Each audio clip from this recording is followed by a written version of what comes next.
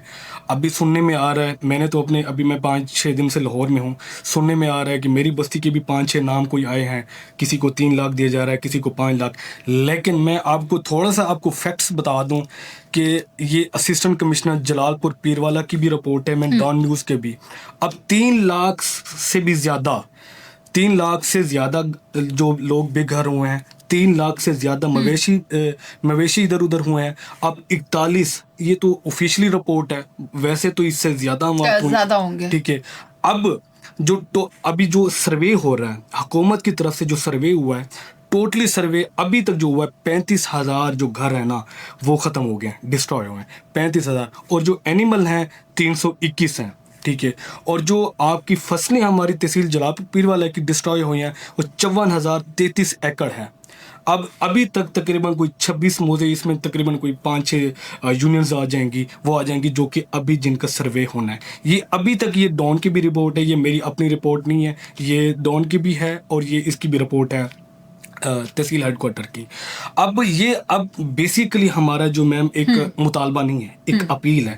نون league Maryam Nawaz صاحبہ ایک اچھا کام کر رہی ہیں, جو 5-5-8 آپ کے حلقے میں زیادہ تو پیپلز پارٹی کی ریپرزنٹیشن ہے نا؟ نہیں, نون لیگ کی ہے. اچھا. جو MNA ہیں وہ نون لیگ کے ہیں, جو دونوں MPs ہیں وہ نون لیگ کے ہیں. اچھا. تو ویسے ابھی جو پہلے شروع میں تو نہیں, ابھی جو دکھنے میں آ رہا ہے تو وہ اچھا کام کر رہی ہے. مریم نواز صاحبہ کہتی ہیں اگر آپ نے ہماری کارکردگی پر سوال اٹھایا ہم آپ کی انگلی توڑ دیں گے, تو یہاں پر کیا کارکردگی ہے؟ کیا آپ کے حلقے میں ڈیلیورنس ہے نون لیگی اہلکاروں کی؟ میری کیپیسٹی نہیں ہے کہ میں اندر جاؤں. کہاں؟ ان لوگوں کے پاس, میں آواز اٹھاؤں, مجھے لے جائیں, میری وہ کیپیسٹی نہیں ہے. بہرحال میں یہی کہوں گا کہ گزارش ہے, اپیل ہے, مطالبہ نہیں ہے, گزارش ہے. ٹھیک ہے. میں ان 7 لاکھ لوگوں کی آج آواز بن کے آیا ہوں. میں بار بار ریکویسٹ کروں گا کہ میں نے ان معصوم لوگوں کو دیکھا ہے جو اس ٹائم سردی پڑی ہے. اب دیہات میں تو سردی کافی زیادہ پڑ گئی, وہ دریا کے منہ میں بیٹھے ہیں, کھلے آسمان میں بیٹھے ہیں, ان کو کیمپوں کی ضرورت ہے, ان کو راشن کی ضرورت ہے, ٹینٹس کی ضرورت ہے, چھت کی ضرورت ہے, تعلیم کی ضرورت ہے. جہاں پنجاب میں لاہور میں بچے اسکول جا رہے ہیں تو پھر ملتان کے بچے کیوں نہیں جائیں گے, وہاں کے تحصیلوں کے لوگ کیوں نہیں جائیں گے؟ بالکل ایسا ہی ہے. تو یہ بار بار آپ کے تھرو میں یہ کہہ رہا ہوں کہ بار بار ہمیں اس بات میں زور رہا ہوں, خدا رہا ان لوگوں کی آپ آواز بنے, وہ انسان ہے, آپ انسانیت کا خیال رکھیں. ٹھیک ہے وکاس, بہت شکریہ آپ کا کہ آپ یہاں آئے اور آپ نے ہمیں وقت دیا. ناظرین آپ بھی دیکھیں کہ بات کمپٹیشن کی نہیں ہو رہی کہ کون سے صوبے نے زیادہ کام کیا. آفٹر آل جو میں جس پر بات کروں گی وہ پاکستانیت ہے. ہم پاکستانی ہیں اور وزیر اعظم پاکستان میاں محمد شہباز شریف ہیں جو کہ نون لیگ سے جن کا تعلق ہے. ایک بات میں ایڈ کرنا چاہوں گا, ہمارا جو جلال پور شہر ہے 2 لاکھ پلس کی آبادی کا شہر ہے. 2 دریا ملتی ہیں جس سے موٹر وے بھی افیکٹ ہوئی ہے, ستلج اور چناب, جس کی وجہ سے موٹر وے 1.5 مہینہ بند رہی ہے. اب 2 لاکھ پلس کی آبادی کا یہ شہر ہے. اب ہماری بار بار ریکویسٹ ہے کہ اس جو شہر ہے اس کو سپر دیا جائے, ایک باندھ دیا جائے, گیلانی روڈ سے لے کے شیخ اسماعیل تک اس کو سپر دیا جائے, تاکہ ان فیوچر دوبارہ فلڈ آتا ہے تو اس کو خطرہ نہ ہو. ٹھیک ہے, ان کے پاس کوئی چارہ نہیں ہے کہ یہ کدھر جائیں گے. تو ناظرین آپ دیکھیں کہ وزیر اعظم پاکستان سے یہ اپیل ہے وکاس کی, اور وکاس جیسے مزید بھی ان فیکٹریز کی جن کے علاقوں کو آفت زدہ قرار دے دیا گیا ہے, اور وہاں کے لوگ بنیادی صحت کی سہولیات, بنیادی تعلیمی ضروریات اور سہولیات اور ہر قسم کی ضرورت سے وہ محروم پائے جا رہے ہیں, کیونکہ جس کے سر پر چھت ہی نہیں ہے تو اس کے بارے میں آپ سے کیا بات کروں کہ اس کے پاس کس چیز کی کمی ہے, اس کے پاس کچھ بھی نہیں ہے. تو وہ لوگ جو دعویٰ کر رہے ہیں کہ ان کے پاس جائیں گے, ان کی مدد کو آئیں گے, ان کے لیے آسانی پیدا کریں گے تو خوددارہ ان کے پاس جائیے, ان سے پوچھیے, ان سے سنیے اور ان کے مسائل حل کریں, کیونکہ جب یہ مصیبت ہم پر آئے گی نا تو ہم ایک دن کے لیے بھی بغیر چھت کے, بغیر ایک وقت کی روٹی کے گزارا نہیں کر سکتے. پروگرام کا وقت ختم ہوا, مجھے اجازت دیں, اللہ نگہبان.